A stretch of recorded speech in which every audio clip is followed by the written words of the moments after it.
कधी कधी असं होतं ना, काहीच प्लॅन नसतो आणि दिवस खूप छान जातो. आजचा दिवस असाच होता. हे वेलकम माय डे. आज सकाळी सगळं वेळेवर आवरलं. यांना सुट्टी होती म्हणून ठरवलं आज बाहेर फिरायला जायचं. निघायच्या आधी माझं पार्सल पण आलं.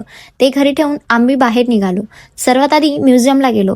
संभाजीनगरमध्ये राहून मी इथे फर्स्ट टाइम आले होते. महाराजांचं बघायला इथे खूप काही आहे आणि खूप छान आहे. हे बघितल्यावर आम्ही गेलो बुद्ध लेणीला आणि खरंच सांगते, इथे खूप फिरलो, मज्जा केली आणि फोटो पण काढले. अशा ठिकाणी आल्यावर सुद्धा आम्ही भांडण केले. रिझन एवढं काही नव्हतं. मी फोटो व्हिडिओ काढायच्या मूडमध्ये होते आणि यांचं लक्ष सगळं खारुताईवर होतं. कारणामुळे आमचे भांडण झाले. मी रागावले होते म्हणून हे माझा राग घालवण्यासाठी शॉपिंगला पैठण गेटला घेऊन गेले. पण खूप भूक लागल्यामुळे पहिले आम्ही दाबेली खाल्ली. थोडी शॉपिंग बघितली.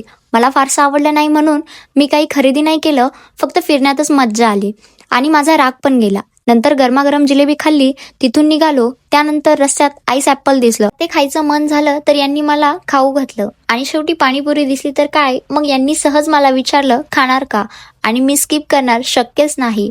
परत येताना बाजारातून भाजीपाला घेतला आणि असा होता आजचा माझा दिवस. Bye bye. I see you in my next day.